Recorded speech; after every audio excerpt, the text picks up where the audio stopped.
வணக்கம் ஜெயஹிந்த். இன்னைக்கு மேற்கு வங்க மாநிலத்தை பற்றி ஒரு மிக முக்கியமான அப்டேட் பார்க்க போகிறோம். நம்மளோட கிழக்கு, அதோடைய செக்யூரிட்டி மற்றும் அதோட ப்ராஸ்பெரிட்டி அப்படின்றது மேற்கு வங்கத்தை பேஸ் பண்ணி தான் இருக்குன்றதை நான் நிறைய டைம் சொல்லியிருக்கேன். இந்த தேர்தல் முடிவு இந்தியாவோடைய அரசியல் வரலாற்றத்தில் ஒரு மிகப்பெரிய மாற்றம் கொண்டு வரும். குறிப்பாக வெஸ்ட் பெங்காலோட முடிவுகள்னு நம்ம சொல்லியிருந்தோம்.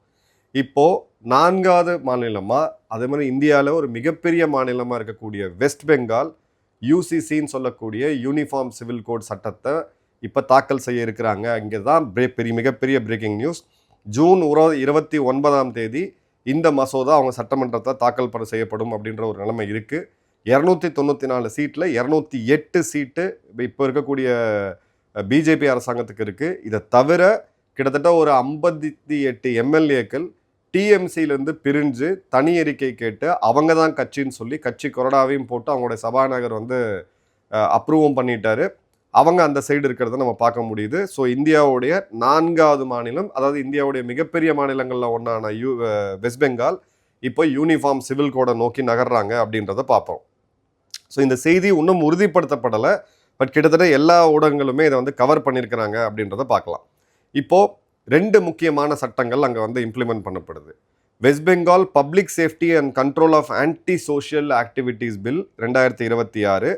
இதில் யார் யாரெல்லாம் பொதுமக்களுடைய அதே மாதிரி பொது சொத்துக்களுக்கு ஒரு ஆபத்தாக இருக்கிறாங்களோ 1 வருஷம் அவங்கள தூக்கி உள்ளே வச்சிருக்கிறதுக்கான ஒரு சட்டமும், அதே மாதிரி டிடென்ஷன் போட்டிருக்காங்க. அதே மாதிரி அவங்களுடைய சொத்துக்களை பறிமுதல் செய்யறதுக்கான அதிகாரமும் இவங்களுக்கு மாநில அரசு கிடைக்க இருக்குது அப்படின்றத பார்க்குறோம். இது பார்த்தீங்க அப்படின்னா பாரதிய நியாய சன்னிதான்னு சொல்லக்கூடிய பிஎன்எஸ் நம்மளுடைய இந்தியன் பீனல் கோடை மாற்றினாங்க. அதுக்கு விட ஒரு ஸ்டெப் அதிகமாக இருக்குது அப்படின்றத பார்க்குறோம். இப்போது 2 விதமாக பார்க்கலாம். இப்படிப்பட்ட சட்டம் ஒரு மாநிலத்தோட காவல்துறையிட்ட இருந்தால் தவறாக பயன்படுத்தப்படுமா? கண்டிப்பாக அதற்கான வாய்ப்புகள் இருக்குது. ஏன்னா அரசியல் ரீதியாக நம்ம இது மாதிரி இந்தியா முழுக்க பல இடத்துல பார்த்துருக்கோம். பட் வெஸ்ட் பெங்காலுக்கு இப்படிப்பட்ட சட்டம் தேவையா அப்படின்னு கேட்டிங்கன்னா, கடந்த ஒரு 70 வருட வரலாறு பார்த்தோம் அப்படின்னா எலெக்ஷனில் நடக்கக்கூடிய வயலன்ஸ், ஓட்டு போட்ட மக்களுக்கு குறிப்பிட்ட கட்சிக்கு போடலைன்னு சொல்லி அவங்க நடத்தின இந்த கமிஷன் மற்றும் ஒரு மாஃபியா இது எந்த அளவுக்கு போயிருக்கு அப்படின்னு பார்த்தீங்கன்னா, அங்கே இருக்கக்கூடிய ஒரு ஊடகவியாளர் எனக்கு ஒரு பெங்காலி மொழியில் இருக்கக்கூடிய ஒரு வீடியோவை ஃபார்வர்ட் பண்ணியிருந்தார். அவர் போய் கிரவுண்டில் ஷூட் பண்ணது. அங்கே ஒரு நகரத்தில் இருக்கக்கூடிய மக்கள், இந்த தெருவில் காய்கறி கடை போடக்கூடிய வியாபாரிகள், சின்ன சின்ன வியாபாரிகள், அவங்க புது எம்எல்ஏட்ட கேட்குறாங்க, ஆட்சி மாறிடுச்சு, நாங்கள் யாருக்கிட்ட பணம் கட்டணும், நீங்கள் யாரை வசூலுக்கு அனுப்புவீங்கன்னு சொல்லிட்டீங்கன்னா நாங்கள் மாதம் கட்டிடுறேன்ட்டு. அவர் ஃபஸ்ட் டைம் எம்எல்ஏ, அவர் கேட்குறாரு, நீங்கள் எதுக்கு கப்பம் கட்டணும், எதுக்கு எங்கிட்ட கேட்குறீங்க அப்படின்ற போது, இல்லைங்க 15 வருஷமாக நாங்கள் தான் பண்ணிகிட்டு இருக்கோம்னு சொல்லிட்டு.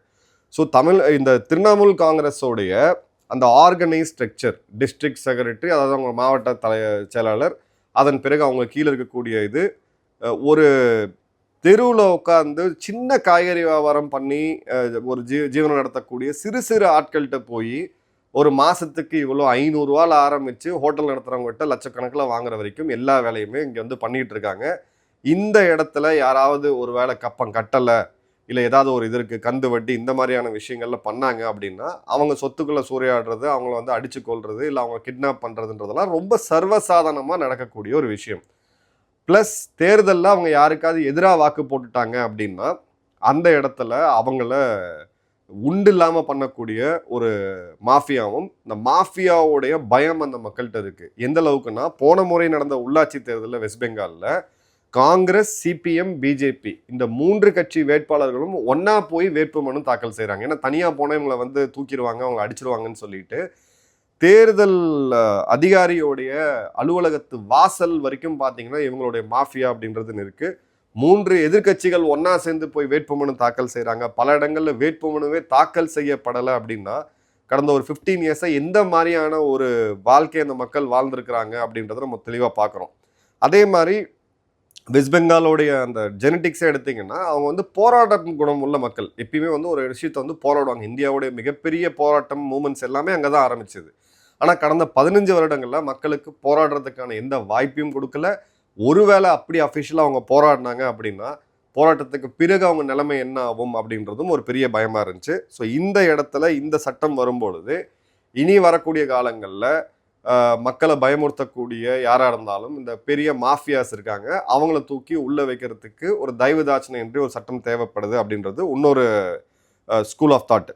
இப்போது அமித்ஷா அவர்கள் இதை வந்து தேர்தல் வாக்குறுதியில் கொடுத்துருந்தார். யூசிசியை நாங்கள் கண்டிப்பாக கொண்டு வருவோம் 6 மாதத்துக்குள்ள அப்படின்ட்டு. இப்போ கவர்மெண்ட் ஃபார்ம் பண்ணி 2 மாதம் கூட ஆகலை, இந்த சட்டத்தை கொண்டு வந்து இப்போ மசோதா தாக்கல் செய்கிறாங்க.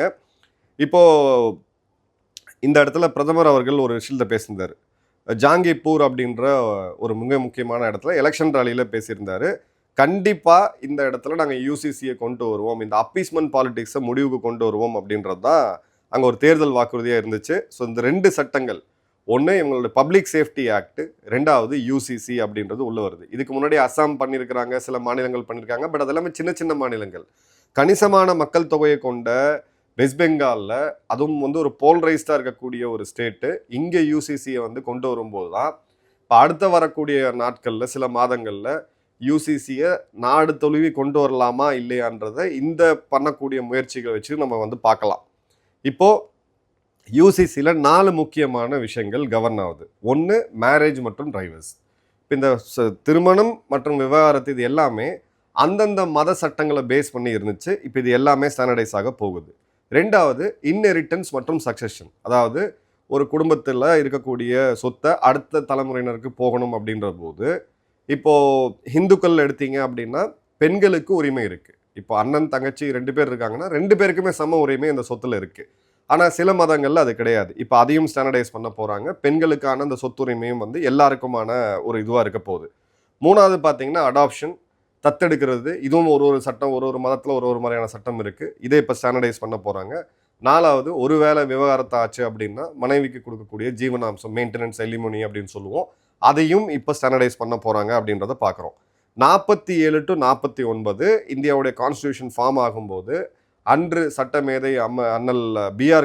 அம்பேத்கர் அவர்களால் யூசிசி வந்து ஒரு மிகப்பெரிய ஒரு முக்கியமான ஒரு பாயிண்ட்டாக அவர் அன்றைக்கி வச்சார்.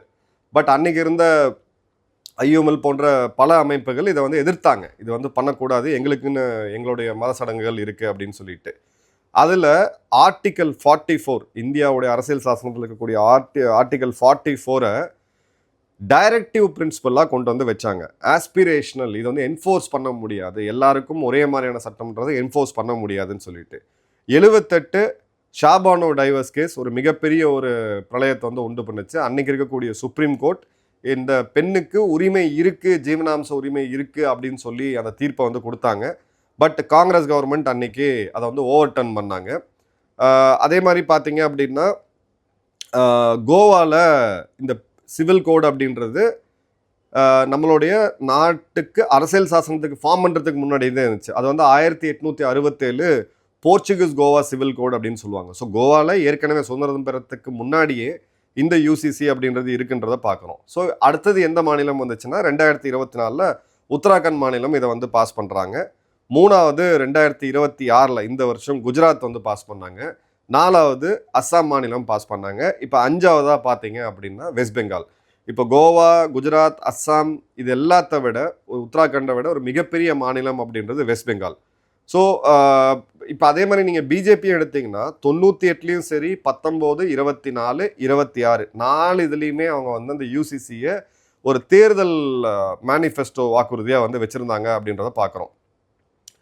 இப்போது நம்ம பார்க்க வேண்டியது என்ன, ஒரு மாநிலம் கோவா இந்த போர்ச்சுகீஸ் யூனிஃபார்ம் சிவில் கோட சுதந்திரத்துக்கு முன்னாடியிலேருந்தே ஃபாலோ பண்ணிக்கிட்டு இருக்காங்க. மிச்சம் இருக்கக்கூடிய 4 மாநிலங்கள் இப்போ கொண்டு வந்திருக்காங்க அப்படின்றத பார்க்குறோம். இப்போ வெஸ்ட் பெங்கால் ஏன் குறிப்பாக நம்மளுடைய ஈஸ்டோடைய கேட்வே, பங்களாதேஷோடைய எல்லையை கொண்ட ஒரு மாநிலம், வடகிழக்க இந்தியாவுடைய மெயின்லேண்டோட கனெக்ட் பண்ணக்கூடிய ஒரு மிக முக்கியமான மாநிலம், அதே மாதிரி ஒரு மிக முக்கியமான இந்தியாவுடைய வளர்ச்சிக்கு ஒரு தொழில் நகரமாக ஸ்ட்ராங்காக இருந்தது, இப்போ ஒரு பெரிய சரிவை சந்திச்சிருக்குது. இந்தியாவுடைய 4th மோஸ்ட் பாப்புலர் ஸ்டேட், மிகப்பெரிய மக்கள் தொகையை கொண்ட ஒரு மாநிலமாக 4வது மிகப்பெரிய மாநிலம் அது இருக்குது. ஸோ இந்த இடத்துல ஒரு கவர்மெண்ட் வருது அப்படின்னா மினிமம் ஒரு 15 வருடம் இருக்கக்கூடியதை பார்க்கலாம். சுதந்திரத்துலேருந்து கிட்டத்தட்ட 70 வரைக்கும் பார்த்தீங்க அப்படின்னா 72 வரைக்கும் காங்கிரஸ் இருந்தாங்க. அதன் பிறகு 34 வருடம் கம்யூனிஸ்ட் இருந்தாங்க. அதன் பிறகு 15 வருடம் அப்படின்றது திரிணாமுல் காங்கிரஸ் இருந்தாங்க. ஸோ இப்போ பிஜேபி அரசாங்கம் வரும்பொழுது நிச்சயமாக நம்ம ஒரு 15 வருடம் இந்த முடிவு அப்படின்றது ஸ்டேபிளாக போகும் அப்படின்றத நம்ம தெளிவாக பார்க்கலாம். ப்ரொவைடட் இப்போ இருக்கக்கூடிய அந்த அரசாங்கம் ஒரு நல்ல கவர்னன்ஸை கொடுத்தா. இப்போது இந்தியா பங்களாதேஷ் ரிலேஷனில் ஒரு இன்ட்ரெஸ்டிங்கான விஷயம் நடக்குது. இந்தியாவுக்கான பங்களாதேஷ் தூதராக ஒரு பொலிட்டிஷியன் போயிருக்கார் முதல் முறையாக. அவர் வந்து வெஸ்ட் பெங்காலை கரைச்சி கொடுத்தவர், கிரவுண்ட் பாலிட்டிக்ஸ் நல்லா தெரிஞ்சவர்.